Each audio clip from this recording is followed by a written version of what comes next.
ኦኬ እስቲ ለወንድሞችና ለእህቶች አንዳንድ ጥያቄ ልጠይቅ። ለመጀመሪያ እህቶችን ልጠይቅ። እህቴ እንደው ጫካ ውስጥ ሆነሽ አንድ ምንም የማታውቂው ከዚህ በፊት አይተሽው የማታውቂው አይነት አንድ የሆነ ወንድ ብታገኝ እዛ ጫካ ውስጥ፣ በአንደኛው ሳይድ ደግሞ አውሬ ብታገኝ ድብ እና ከሁለቱ ከወንድና ከድብ የቱን ነው የምትመርጪው? ከየትኛው ወደ የትኛው ትሮጫለሽ? ለወንድ እንግዲህ ለወንድም ደግሞ ጥያቄው ኦኬ ወንድሜ ከሴትና ከውሻ የቱን ትመርጣለህ? እንዲህ ያሉ ቆሻሻ የሆኑ ጥያቄዎች በክርስቲያኑ ማህበረሰብ ሳይቀር ሲመላለሱና ለሱ የሚሰጡን ምላሾች በተወሰነ መልኩ አይቻሉም። እዚህ ጉዳይ ላይ የተወሰነ ነገር እላለሁ። ከማለቴ በፊት ግን እስቲ አንድ ቪዲዮ አይተን እንምጣ። የ5፣ 7 እና 9 ዓመት 3 ህጻናትን አስገድዶ የደፈረ ግለሰብ በጽኑ እስራት ተቀጣ። ቢላል ወርቂቾ የተባለ ግለሰብ 3 ህጻናትን አስገድዶ መድፈሩ መረጋገጡን ኦኬ እንደሰማችሁት እንግዲህ ይህ ሰው ተብሎ ከተጠራ 3 ህፃናት ላይ አደገኛ የሆነ ግፍን ፈጸመ። እንግዲህ ከዚህ በፊት ከክርስትና አንጻር የተወሰነ የነገርኳችሁ ነገር ነበረ።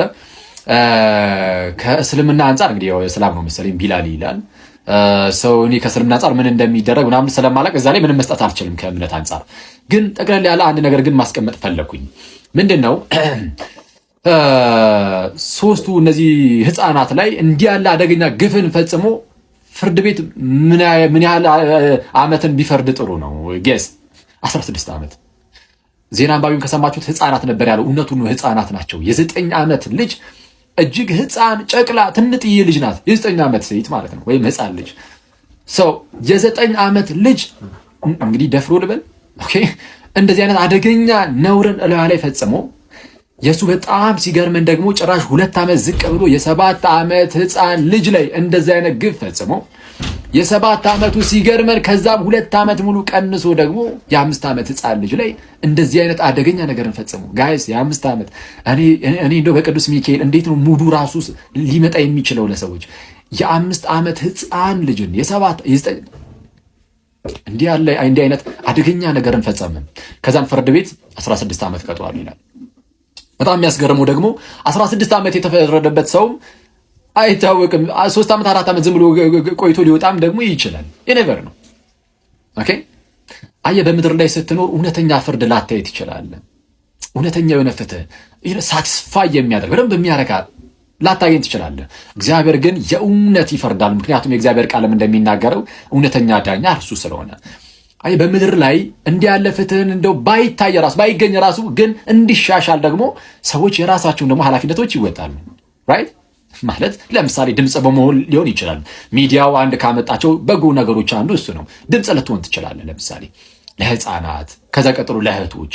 ኦኬ ለየትኛውም ለተበደለ አካል ድምጽ በመሆን ልታግዛቸው ልትረዳቸው ትችላለህ። ሰው እንዲህ ያለ ነገሮች ሲነሱ ምክንያቱም የሆነ ወገን ብቻ ለቅሶ ስላልሆነ ማለት ነው። አንዳንድ ጊዜ ህፃናት ላይ የሆነ ችግር ሲመጣ ያቺ ህፃን ሴት ልጅ ከሆነች ይህ ጉዳይ የሴቶች ጉዳይ አድርጎ ለማሳየት የሚሞክሩ ሰዎች አሉ። አይደለም፣ ይህ ጉዳይ የሴት አይደለም፣ የሴት ብቻ አይደለም፣ ይህ የጾታ ጉዳይም አይደለም። ይህ የሰውነት ጉዳይ ነው። የህፃናት ጉዳይ የወንዱም የሴቱም ጉዳይ ነው። እሺ የወንዱም የሴቱም ጉዳይ ነው አይደለም። የህፃናት የሴቶች ጉዳይ ራሱ የሁሉም ሰው ጉዳይ ነው። የሁሉም ሰው ጉዳይ ነው። ስለዚህ ለቅሶ የእህቶች ብቻ አይደለም፣ ለቅሶ የሴቶች ብቻ አይደለም። ስለዚህ ለኛ ለወንዶች የሆነ የጎረቤት ለቅሶ አይደለም። ይሄ ለቅሶ የሁላችንም ለቅሶ ነው። ስለዚህ የሁላችንም የልብ ስብራት ነው። ሁላችንም ጋር የልብ ስብራት ይኖራል። የሁላችንም ቁስል ይሆናል። ሰው ጉዳዩ የሁላችንም ከሆነ ደግሞ ኃላፊነቱ የማን ይሆናል? እዚህ ጉዳይ ላይ የሁላችንም። ስለዚህ ፍትህ እንዲመጣ እንግዲህ በተቻለው አቅም ሁሉም ሰው የቻለውን ያህል ይሞክራል። እንግዲህ ድምጽ በማሰማት ሊሆን ይችላልና በተለያዩ ጉዳዮች። ከዛ በዘለለ ግን ገና ከጅምሩ የፈለከውን ፍትህ ምናምን ብታገኝም ለምሳሌ የተገደለ ሰውን አትመልሰውም። ኦኬ የዛን ሰው ቤተሰቦች ሙሉ በሙሉ አእምሯቸውን አታነጻውም። ስለዛ እንደዚህ አይነት ነገር ገና ከጅምሩ እንዳይፈጠርም በማህበረሰባችን ውስጥ ደግሞ ምን ማድረግ አለብን የሚለው ይሄ እዚህ ላይ መሰራት አለበት። ወንዶም ሴቱም ይህ ኃላፊነት አለበት። ኦኬ የሴቶች ጉዳይ ብቻ አይደለም ብያቸዋለሁ፣ የወንዶችም ጉዳይ ነው። ሴቷን ብትሆን የሴቷ ችግር ቢሆን የኛም ጉዳይ ነው አይደል? ይሄንን መቼስ እንትን የሚል የለም፣ ይሄን የሚያጣው የለም። አንድ ሰው ሲናገር ምን አለ እንግዲህ የሴት ልጅ አገኛኘት በእምነታችን ሴት ልጅ ከወንድ ስትገኝ እንዴት ነው የተገኘችው? ከራስ አልተገኘችም፣ ስለዛ አንተ የበላይ አይደለችም። ከግራ አልተገኘችም፣ ስለዛ የምትረግጣት አይደለችም። ይልቁንም ግን ከጎን ተገኘች። አየህ ምናምን እንድትንከባከባት እንድትጠብቃት ማለት ነው። ስለዛ ወንድ እንደመሆናችን ይህ የሚመለከተን ጉዳይ ነው። ስለዛ አሁን እንደዚህ አይነት ችግሮች ልክ ሲነሱ ስንሰማ ፎከሳችንን እዛ ላይ እናደርጋለን። ያው መደረግም ስላለበት ማለት ነው። እና እንደዚህ አይነት አደገኛ የሆኑ ነገሮች ላይ ፎከስ አድርገን የሆኑ አንዳንድ ነገሮችን ለመስራት ስንሞክር በመሃል ግን ሰይጣን የሚያስገባውን ነገር ደግሞ መጠንቀቅ አለብን። ሰይጣን አደገኛ ነገር ሊያስገባ ይችላል። ምን አይነት ነገር ሊያስገባ ይችላል?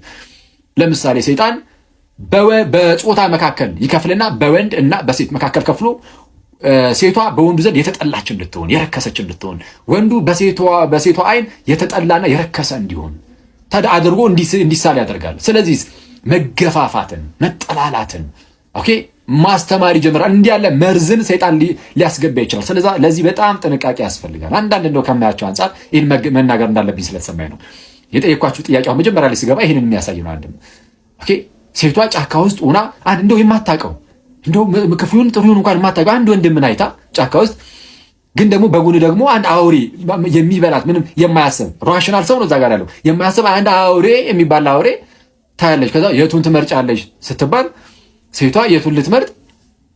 አውሬውን ፕራክቲካሊ እናድርገው ቢባልና ያን ነገር የምርም ሴቷን ወስደን እዛ ጫካ ውስጥ ቁጭ ብናደርጋት ያችን እህት ጫካ ውስጥ ሄደን ቁጭ ብናደርጋትና ፊት ለፊት ላይ አውሬ ብታይ ሊበላት የሚችል አይነት አውሬን ድብን ብታይ እና ዞር ስትል ግን ሰው ብታይ ምንም ይሄ ጥያቄ የለውም። ተንደርድራ ሄዳ በሱ ስር ትከለላለች። ይሄን እናውቀዋለን፣ እንረዳዋለን። መደረግም ያለበት እንደዚህ ነው። ኦኬ። ግን የሆነ መበሻሸቅ በሚመስል ደረጃ ቀስ በቀስ አንደበታችን ላይ እያስለመድነው ወደ ልባችን ዘልቆ እንዳይገባ ስለሚያስፈራ ይህንን ተናገርኩኝ። ምክንያቱም አንዳንዶች ድብ እያሉ ስለሆነ ወንዱንም ደግሞ ትጠይቀዋለህ፣ ሴት ትሻላለች ወይስ ውሻን ትመርጣለህ ተብሎ ሲጠየቅ ከሴት ውሻን እመርጣለሁ የሚል ደግሞ ወንድ እየተሰማ ነው። ጀምር አሁን ሴትን ልጅ እንደው ምንም የማታውቃትን የትም አይታት የማታውቃትን አንዲትን ሴት አምጥቼ ፊት አቅርቤ ከጎን ደግሞ አንድ ውሻን አምጥቼ ባቀርብልህ ጀምር ውሻን ልትመርጥ ነው ከሴት ፉርስ አትመርጥም። ስለዚህ ቀስ በቀስ ግን እንደው የሴት ልጅ ጥላቻ ልባችን ላይ እንዳይነግስ፣ በሴቱም ደግሞ የወንድ ልጅ ጥላቻ ልባቸው ላይ እንዳይነግስ ይህ ነገር በጣም አደገኛ ነው፣ መቀረፍ አለበት ይመስለኛል።